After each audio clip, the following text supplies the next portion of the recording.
Hello viewers, my name is Mohamed Jallo. I want to welcome you all to another session brought to you by the Law Basket. In today's lesson, we will be discussing the impact, the relevance of sexual history on allegation of rape, whether evidence of one's sexual history can be admitted as evidence of one's good or bad character. To discuss that, first we'll be looking at the meaning of sexual history, and then we shall proceed to the relationship of sexual history with character evidence, and then we shall also look at its relevance in the law of evidence, and fourthly, we shall also look at its relevance as hearsay, and finally we shall look at what is the domestic position, or the position with respect to the laws of Sierra Leone. Starting with the first point, sexual history is defined as an account of one's past sexual relationship with others, useful in determining habitual character of an accused.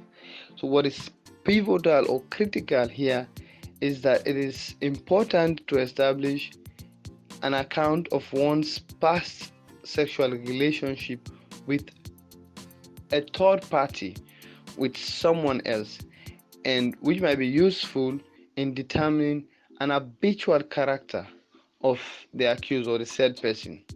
And now the relationship with sexual history with character evidence. The character of a person may be proved by existence of general disposition, by evidence of specific examples of his conduct on previous occasions, as sexual history is defined as an account of one's past sexual relationship with others. In similar vein, to prove character evidence, one must also prove the existence of one's general disposition with specific examples of his conduct on other occasions in the past, including the case of bad conduct, evidence of his previous convictions by a competent court, or by evidence of his reputation among those to whom he is known. So, character evidence is evidence that relates to what an accused to whether an accused is of good or bad character. An essential feature of character evidence is to demonstrate whether an accused or the person in question is of good or bad character. There are two essential features that determines whether an accused's conduct can be defined as a good or bad character. That is the disposition and the reputation of the accused person. And now, what is the meaning of disposition? Disposition is the sum of inherited and acquired ethical traits which gives a man his individuality, whilst reputation, on the other hand, is the community opinion as to what a person is supposed to be. These definitions are borrowed from the lawteacher.net. You can visit this website to get a full understanding of what has been said about these definitions. And now to the relevance of sexual history or character evidence, or character in evidence.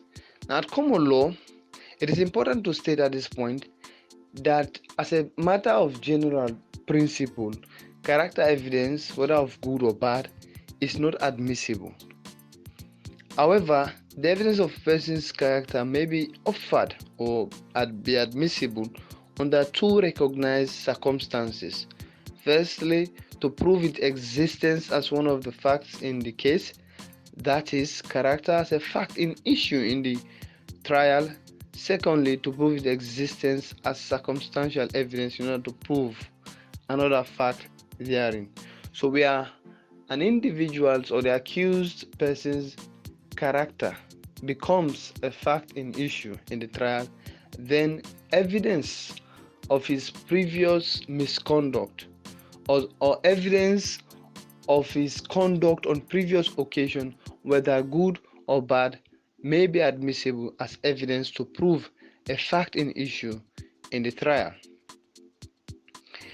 The relevance of character evidence as hearsay. When such evidence is tendered with respect to facts in issue, it is not considered to be hearsay evidence, as the reputation of the person is the fact in issue. However, when the reputation is looked at as circumstantial evidence to draw an inference with respect to another fact, it is considered to be testimonial evidence where the community expresses an opinion on the reputation of the person. Then this is admissible as an exception to the rule of hearsay. This is the common law position with respect to the admissibility of character evidence. And now, what does statute say? It is stipulated under section 87 sub 1 paragraph F that a person charged or called as a witness in pursuance of this act, that is the Criminal Procedure Act, shall not be asked, and if asked, shall not be required to answer any question tending to show that he has committed or been convicted of or been charged with any offense other than that wherewith he is then charged or is of bad character. As I've stated earlier, as a matter of general rule, the evidence of good or bad character of an accused is generally not admissible.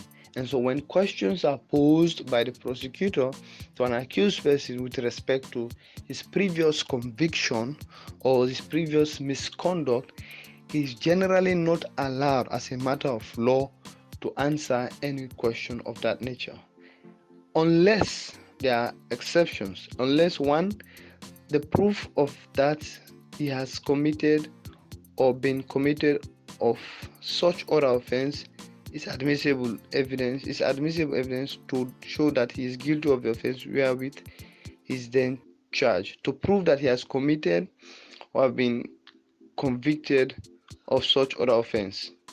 Secondly, if he has personally or by his advocate asked questions of the witness for the prosecution with a view to establishing his own good character, or has given evidence of his good character.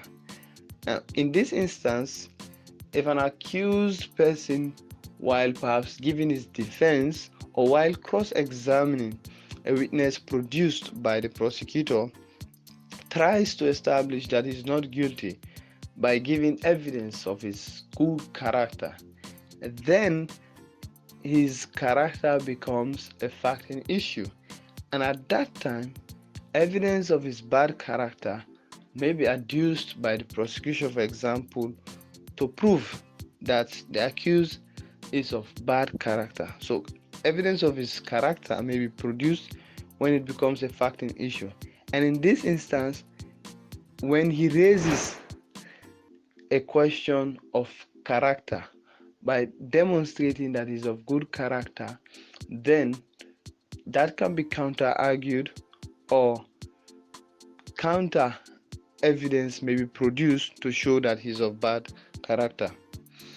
Finally, if he has given evidence against any other person charged with the same offense. Thank you for listening. I hope we've learned a lot. Please don't forget to subscribe, comment, and hit the like button.